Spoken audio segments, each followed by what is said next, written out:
This is the Daily Tech News for Tuesday, May 19th, 2026. We tell you what you need to know, give you some context, and try to help each other understand. Today, Google I.O. kicks off, and we have the scoop with Jason Howell on the scene. I'm Tom Merritt. I'm Huyen Dow. And there we go. I've unmuted. I am Jason Howell, now freshly unmuted. How are you guys doing? We are all over the world. Yeah, Huyen is in Germany. I'm in Germany. Jason's at the shoreline. Yep. I'm still down in Los Angeles. We did all of this, of course, to bring you the big story. Google made a lot out of how many tokens and queries were happening, but as you might guess, the whole Google I.O. keynote was about AI. We're going to skip all the numbers and summarize it as it's a lot. The graph line, it always goes up. But the big theme was AI agents everywhere. Google's entire strategy is pretty much centered around agents. Ones that answer questions, but also can actively do tasks for you, even in things like search. Google is positioning this as they're ahead of chatbots now. This is the next thing beyond chatbots. These are systems that are going to monitor and organize and research and shop and do all kinds of things for you. Jason was on the scene watching the whole thing. So, Jason, let's start with search. Tell us some of the things you heard them talk about and what you think about them. Yeah, I mean, the only difference between me and you, Tom, is that you watched it on a screen. I was in the room, so I could hear when things landed and when things didn't. And I don't know, there was a mixture of that. But I think the search functionality or the search announcements is actually really interesting. I think the big announcement there, of course, is this new intelligent search box, which is of course, bringing in their Gemini model on a deeper level into search. Google was, quick to say, this is the biggest change we've made to search in the last 25 years. And I guess the question that I have there is like, okay, well, that's notable. That's interesting. That's different. But do people want it? That remains to be seen. Before we had AI mode kind of off in its own little sandbox, and AI mode still exists. But now those features are coming more into the search experience. And that just basically means multimodality from the search box itself, and not just from what you feed into a particular search query, but actually bringing in agentic coding into the search experience as well. So it's not just this passive, like I fire off a query and see the result.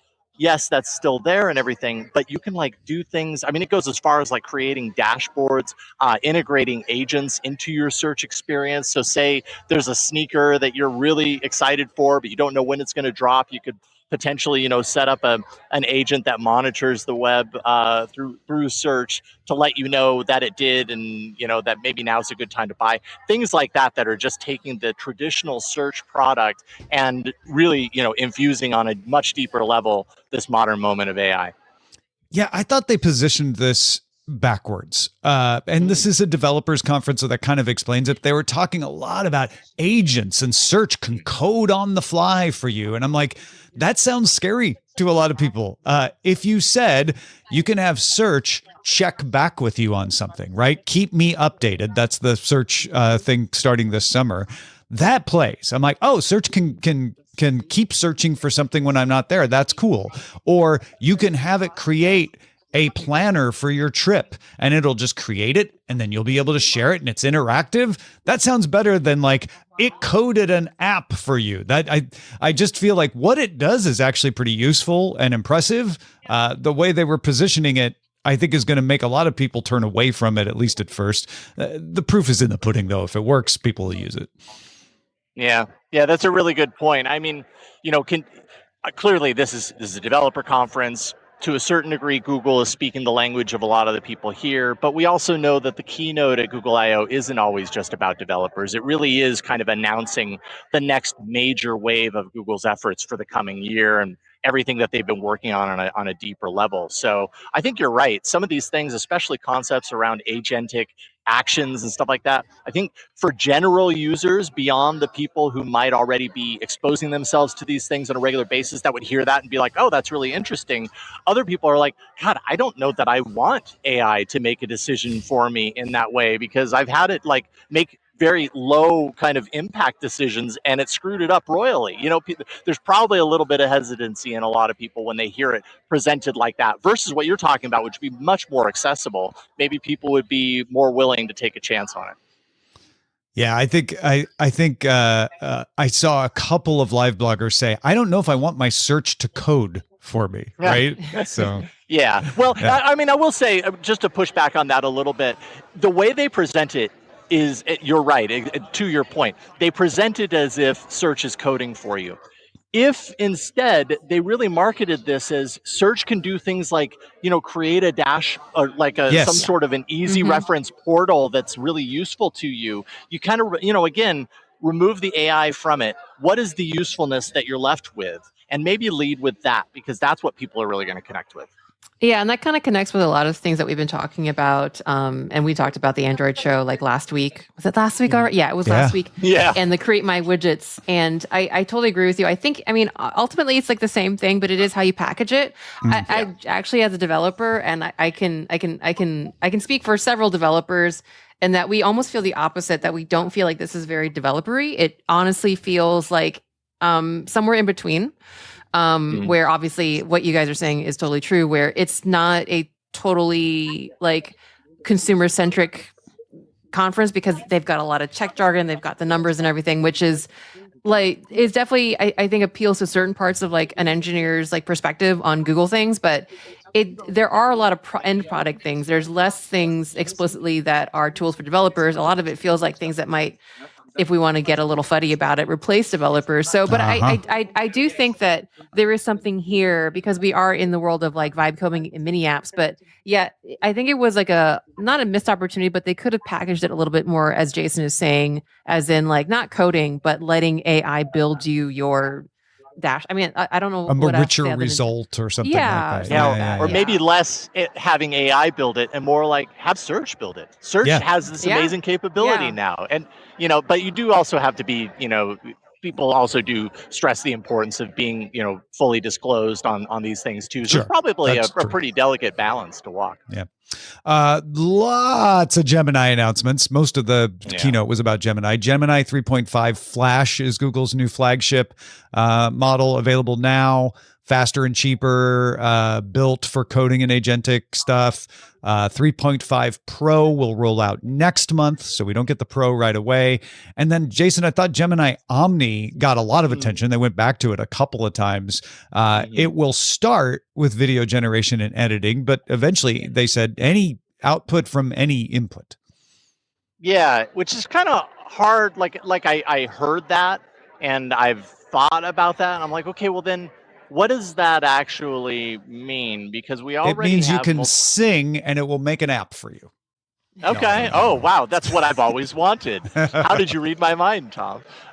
Yeah, Omni definitely is one of the the major things that they're pushing. It's not just in the Gemini app. It's kind of finding its way in all sorts of places, along with 3.5 Flash. So pretty much everything that they announced today, for the most part, has kind of the fingerprints of this. I think it's interesting how Corey Cavachwaglo, DeepMind's CTO, kind of refers to this as like a true world model.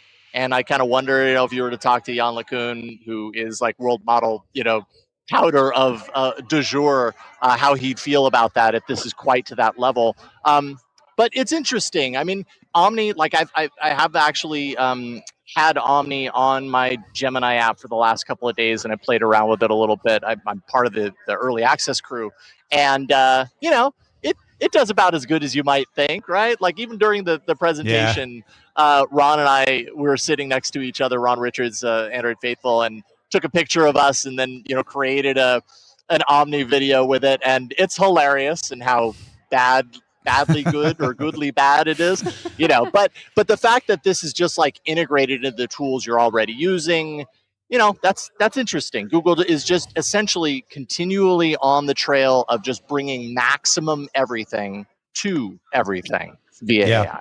So if you want to do videos using prompts, images, audio, and video inputs, Omni Flash coming to AI Plus Pro and Ultra subscribers now.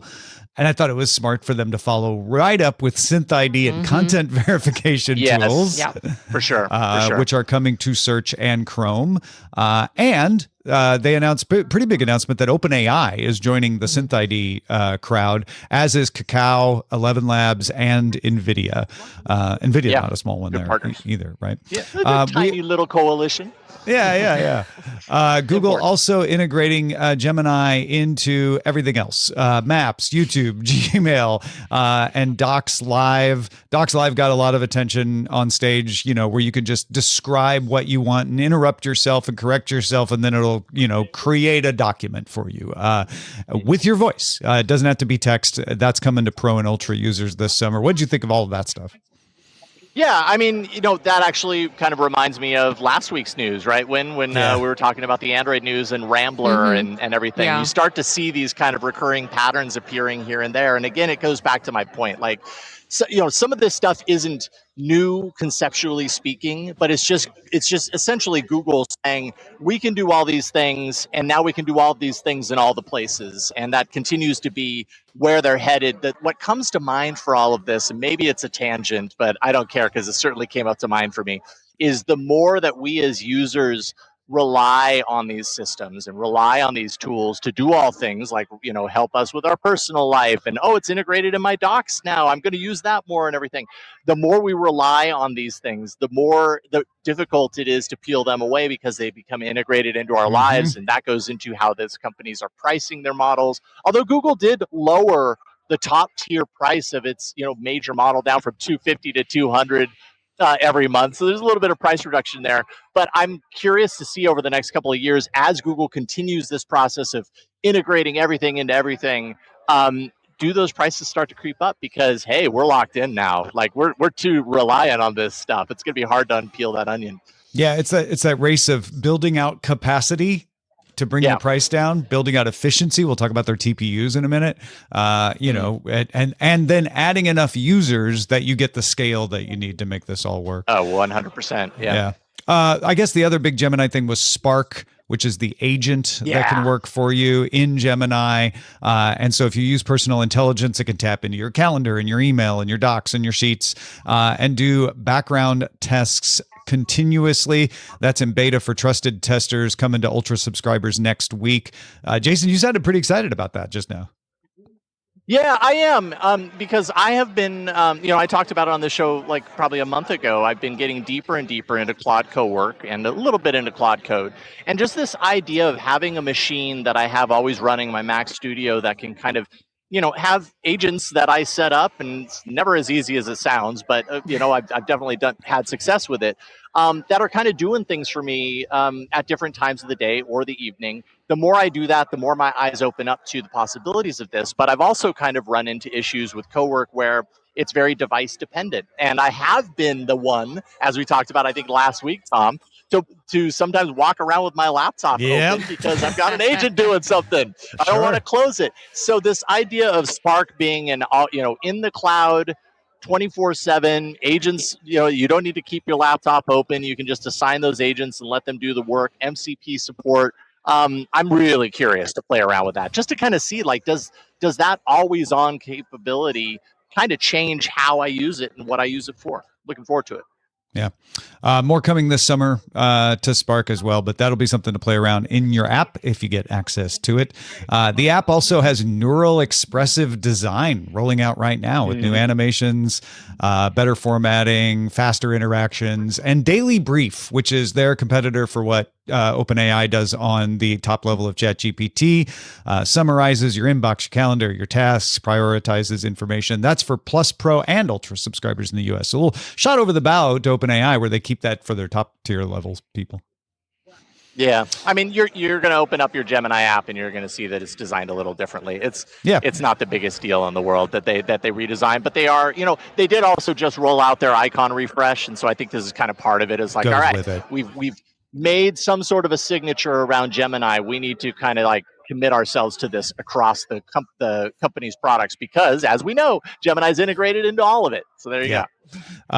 So many other little things in here. Anti-gravity 2.0 now launched globally. CodeMender API for selected test experts. Google Pix, an image editor that uses Nano Banana, coming this summer to Pro and Ultra subscribers. Stitch for building your website. Google Flow getting Omni. And as you mentioned, top tier plan reduced from $250 a month to $200 a month, and a new Ultra plan at $100 a month. You just get fewer tokens, but it has all the same access as the top tier plan. And then Demis Hassabis came out and talked about Gemini for Science and turned everyone's head when he said, "We are standing in the foothills of the Singularity," right after he claimed we were close to solving all disease. Okay. Yeah, you go, Demis. You keep talking like that. I still have instances where I pull up an LLM and try and have it do the simplest things, and it doesn't. That's the easy retort. But I do think that AI integrated with science, with medicine, these things, it's hard for me to look at that and completely poo-poo the ambition, because I think in some ways the technology is really great for those angles, for those aspects. I'll be curious to see what he comes up with, but yeah, kind of overstating it, I think, a little bit with the Singularity. Shoot high, right? Aim high. Yeah, I suppose so. Yeah. All right. Couple other things here in commerce, which I know is important for Google because they have a lot of companies that use advertising for commerce, and they want to show that there's still a way to help them, even if search advertising is a different business than it used to be. So there's Universal Commerce Protocol, an open standard that just was joined by Amazon, Meta, Microsoft, Salesforce, and Stripe. So an open standard for agent-based commerce. There's also Agent Payments Protocol, so that your agent using UCP doesn't run amok and bankrupt you. These are the guidelines, your user-defined guardrails, your budgets. That's coming to Gemini Spark in the coming months. And then they made a big deal out of Universal Cart, which is basically the agent going and buying things for you, but not buying them, putting them in the cart for you. It can track deals like, oh, if this falls below $50, buy it, put it in my cart. You can use your Google Wallet, your Google Pay to buy things. That's coming to the US this summer. All of this just, Google infrastructure for shopping and payments. Yeah, exactly.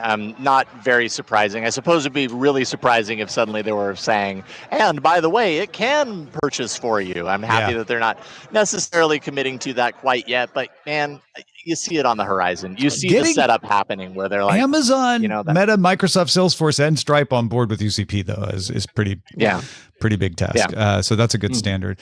We got a preview of Android XR's design. From Gemma Monster and Warby Parker. Still won't get details on that till the fall, they said, but they look nice. Yeah, I mean, they're nice. They only showed off a couple of frames. They said there's more frames coming, like you said, later in the fall.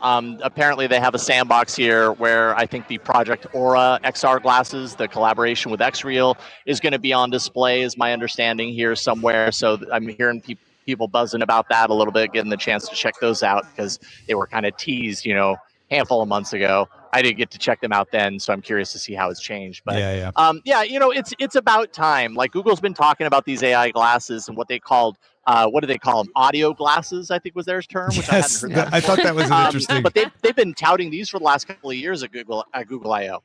Yeah. So one of these days we'll actually, get to buy them, hopefully by the end of the year. And then new TPUs, the tensor processing units. These are competitors to some of the chips that NVIDIA makes. So the TPU-8T for training, the TPU-8i for inferencing, T for training, I for inference. They can scale more than 1 million TPUs globally, twice the performance per watt. That's the big selling point here, is they're more efficient. But yeah, Google's message here was pretty much like, we already have you using us. So since we have your data, let us make better use of it with agents and Gemini and stuff like that, right? Yeah. And definitely leaning into what we're hearing more and more, which is, the agentic moment. If every year is defined by something in AI the last 3 to 4 years, it feels like 2026 is really all about agents. What does that mean for next year? We'll find out. Stay tuned to Google. Yeah. All right. Any other thoughts on this before we let Jason go? Not any thoughts from me. I'm just excited to get some lunch because I am hungry. So I'm going to eat, and then we're going to go in the AI sandbox and check out some things. And then we got a full afternoon. So, it's going to be a ton of fun. Well, thank you, Jason. Appreciate you taking the time and even delaying lunch. That is dedication. We will not keep you from it any longer. And get fed. Say hi to Ron and Mishal and everybody else that we know there. I really appreciate you taking the time, man. I will. And thank you, everybody, for your patience with my audio setup. It didn't work out the way I anticipated. Let's just say that. Hey, man, this is life live on the fly. Yes, indeed. You can, of course, get more of Jason's thoughts on this on AI Insider and also Android Faithful as well. So check those out as well. Bye, Jason. Bye. All right. Well, we may be on the Foothills of Singularity where we could probably thank y'all in the virtual space in person. But for now, we're just going to kind of do the old-fashioned way and thank you guys via audio for being listeners because, of course, DTNS is made possible by you. Let's take the time to thank D. Lacer, Brad, Kevin Morgan, and Glenn Hopper. Thanks, y'all. All right, there is still some non-IO stuff today, so let's get to the briefest of briefs. Starting with yesterday, right after Jason and Rob did the show, a jury in Elon Musk's lawsuit against OpenAI found that the claims were filed outside the statute of limitations. In other words, he should have filed them earlier, but he didn't. There was a part of the court case that was debating whether that was true. The jury said it was, and District Court Judge Yvonne Gonzalez Rogers immediately adopted the jury recommendation. It's a long story. This is a different kind of trial than some jury trials that you might be familiar with. In this particular case, the jury recommends a decision and the judge approves it, and Judge Gonzalez said, I'm going to approve this. Musk's claim of breach of charitable trust, therefore, was not evaluated by the court. So the court could have found that there was a breach, but the jury said he filed it too late, so we can't evaluate it. Musk's lawyers plan to appeal, though the judge said there's a substantial amount of evidence to support the jury's finding, indicating that an appeal might actually be denied. You might have a judge look at this and go, you have no grounds for appeal. Not much to discuss here, I know, but at least now we know where that Now we know. Up. Yeah, for sure. Well, Microsoft wouldn't let Google I/O Day go without some of its own kind of announcements released beforehand.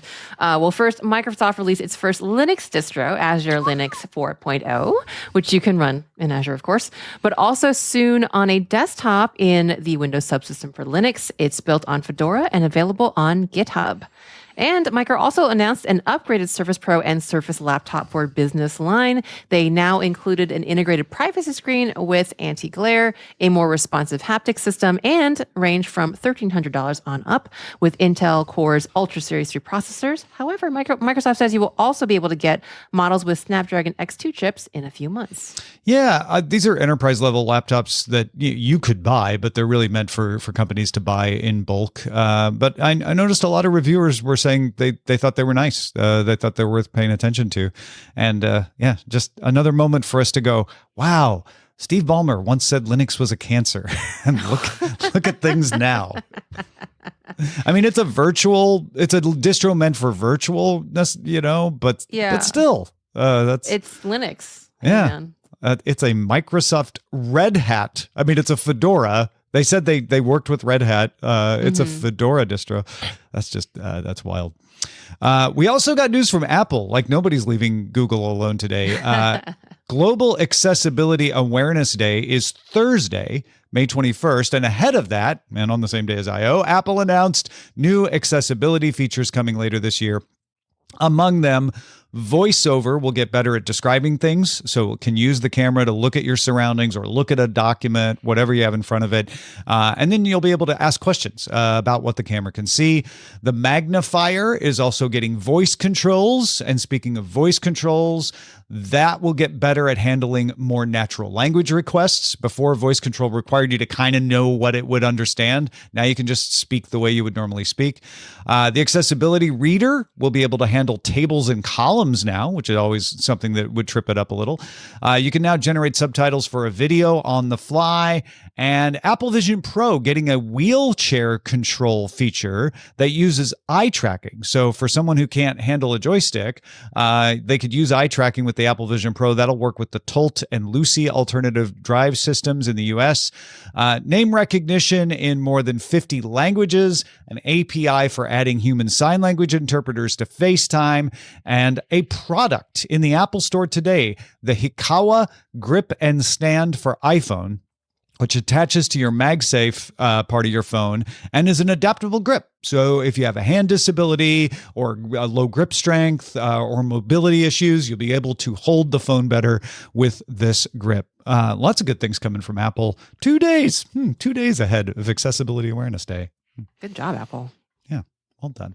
Well, you can join in the conversation about this and anything else we talk about on the show in Discord. Go there by linking your Patreon account. Just link your Patreon at patreon.com/DTNS. All right, we got some quick headlines, kind of things that are just good to know. All right, well, get your Fortnite dances ready because 5 years after Epic began its legal contest with Apple, Fortnite is back in the iOS App Store. A U.S. federal court is yet to rule on a transparency requirement for its App Store fees, but it's back in the store. Not so for Australia, where the dispute continues over Apple Store terms there. Yeah, so not quite complete peace across but almost there. Apple also sent out official invites to the press for the opening keynote at WWDC on the day of I.O. Very catty, Apple. We already know that WWDC kicks off June 8th, but we now know that the keynote will be when it usually is, June 8th at 1 p.m. Eastern, 10 a.m. Pacific, and will stream from Apple and YouTube.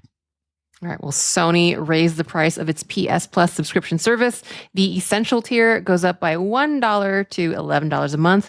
3-month subscriptions also went up by $1 a month, but annual plans did not increase. Oh, okay. OpenAI has so many co-founders, one of them suing the company we talked about earlier. Another named Andre Karpathy used to run AI for Tesla, then went back to OpenAI, then started his own educational company, and is now joining Anthropic to work on pre-training research and development.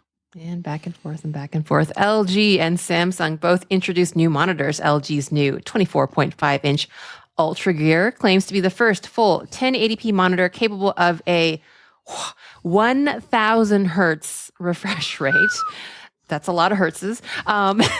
Meanwhile, Samsung released 6 new displays, including the Odyssey G8, which is a 6K gaming monitor. Yeah. And worth repeating, that's not just 1,000 hertz with a dual situation. That is 1080p and 1,000 hertz all in one.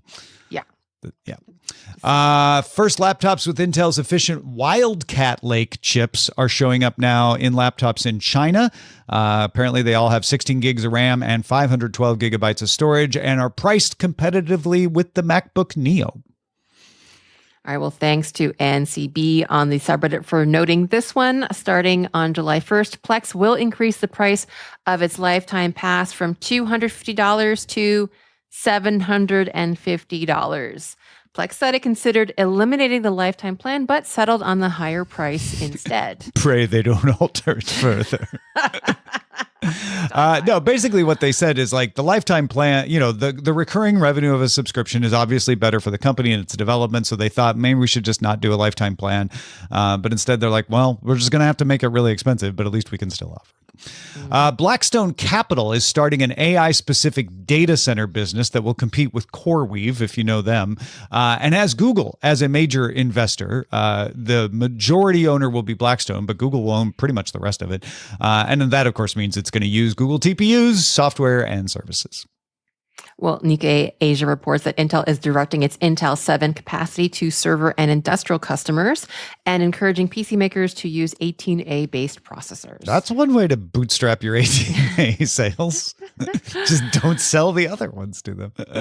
And thanks to Motang for noting this one from Tom's Hardware on our subreddit. HiCloud and the Chinese government as a partner have announced the launch of an undersea data center off the coast of Shanghai. The 24-megawatt facility has 2,000 servers, and China claims it is the first undersea data center powered by wind. Not the first undersea data center, but the first one powered by wind. Under the sea. All right. Well, is all of your data. All right. Well, we end every episode of DTNS with some shared perspectives. Today, Huyen has some insights on the Whoop fitness band. What a coincidence. Wow. Who knew there would be two people with the same name? Huyen writes, longtime listener, first-time writer. Following up on the discussion regarding the upcoming Fitbit Air and comparing it to Whoop, I discovered last week that Whoop is suing a company called Bevel. Bevel is an AI-powered app that imports and synthesizes health data from various sources like Apple Watch, Garmin, Oura. About a month ago, Bevel CEO Greg Nguyen posted a video about Whoop filing a lawsuit against Bevel for infringing upon Whoop's trade dress copyrights and patents. While there is definitely overlap in terminology used by Whoop and Bevel, the front page highlights strain, recovery, and sleep. At least 2 out of the 3 of those terms are incredibly common words for what they describe. The dashboards of both Whoop and Bevel represent these as colored rings filled to a percentage of maximum value. Colored rings. That sounds familiar. The lawsuit also tries to point out that Bevel uses, quote, a crescent moon icon to denote sleep. A crescent moon to denote sleep. Surely no one except Whoop has ever done that. For this app developer, the thing that made me finally throw my Whoop into the drawer was the demand for Bevel to remove dark mode. For those unfamiliar with Whoop, its design is all dark mode. Light text on dark backgrounds. Newsflash, Whoop, no one owns the concept of dark mode. It's a feature offered by the operating system and almost a requirement for high-quality apps these days. It's already bad enough that Whoop is gouging us on accessories and unnecessarily invalidating the money I spent, as well as inadequately addressing customer complaints. But I draw the line at spurious lawsuits and bullying smaller competitors. I'm out. Huyen Dao, Denver, Colorado. That, of course, is you. Was me. Yeah. No, yeah. This is a follow-up from last week. I literally have not worn my Whoop since, and I was so mad about it. I really wanted to bring it back up because yeah, that really sucks. My bad. Actually, is the CEO is Gray Nguyen. It's Gray. I think he said Greg. But did I? I'm sorry. Gray. I apologize, sir.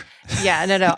But yeah, it's really funny because I was holding onto my Whoop for gamification reasons, for all kinds of reasons. But actually, it was the dark mode thing that I was like, you know what?